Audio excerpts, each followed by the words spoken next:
বছরের থেকে এবছর আরও ব্যবসা আমাদের বেশি ঠান্ডা। কেন আপনার যাত্রী কোনো আপনার চাপ নেই এরকম আহামরি। পরিবহন মালিকেরা আপনার ব্যবসায়ীরা লস দিচ্ছে আরও বেশি, কাউন্টার মালিকেরা আপনার কাউন্টার ভাড়া দিতে পারতেছে না।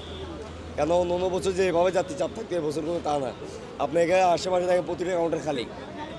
কেন আপনার অন্য বছরে যেভাবে চাপ থাকতো আমরা গাড়ি লাগাইতে পারতাম, আউট গাড়ি চলতো, বা এবছর কোনো আউট গাড়িও চাচ্ছে না, ব্যানারের গাড়িগুলোই খালি।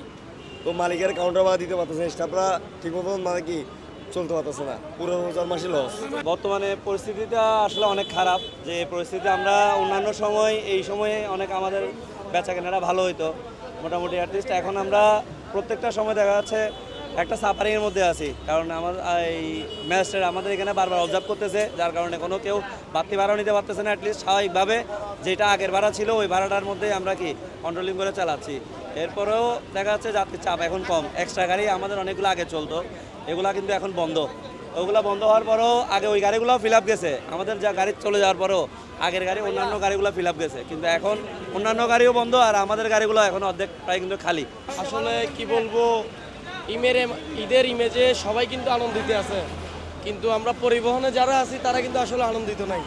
কারণটা হচ্ছে রমজানের প্রথম থেকে শুরু করে এই পর্যন্ত যতটুকু গেছে আমাদের পরিবহন বাজারটা কিন্তু আসলে ভালো যায় নাই। আমরা দেখা যাচ্ছে যাইতেও গাড়ি খালি, আসতেও গাড়ি খালি।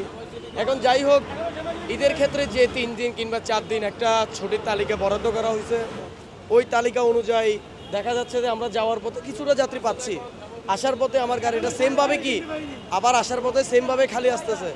ওই তুলনায় দেখা যাচ্ছে যে আমার মালিক পক্ষে থেকে যারা যেটা আশাবাদী ছিল ওই অনুযায়ী কিন্তু তারা কিছুই পাচ্ছে না।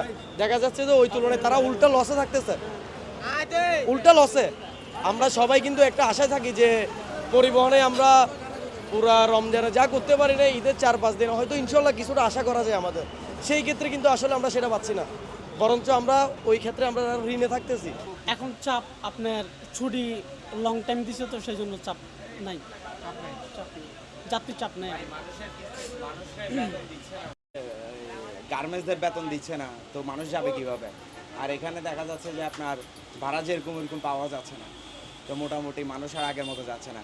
জায়গায় জায়গায় আন্দোলন চলতেছে, কথা বুঝছেন নাই? আপনার ফ্রিবোর্ডের ওইদিকে আন্দোলন চলতেছে, এখানে গার্মেন্টসদের বেতন দিচ্ছে না। এখানে যারা চাকরিজীবী তারা বেতন পাচ্ছে না ঠিকঠাক মতো, তো তারা যাবে কীভাবে বাড়িতে? কথা বুঝছেন?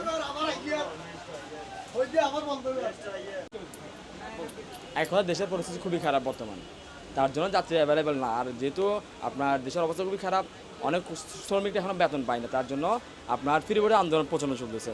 ঠিক আছে, যেহেতু আন্দোলন চলতেছে তার জন্য আপনার মানুষের দুটি খুবই কম। আমার গতবার অনুযায়ী অনেক যাত্রী ছিল, বাট এবারে যাত্রী তো অ্যাভেলেবেল না, কারণ ওদের টাকা হচ্ছে না, আর গাড়ির টাকাও এরকম বেশি, গাড়ির ভাড়াটাও বেশি, যাত্রী চাহিদা মতো হচ্ছে না। তো দেশটা নিয়ন্ত্রণ করতে হবে, তাহলে যাত্রী পাওয়া যাবে। আগে যেভাবে একটা মানুষের ফ্রিডম ছিল ওই ফ্রিডম বর্তমানে নাই।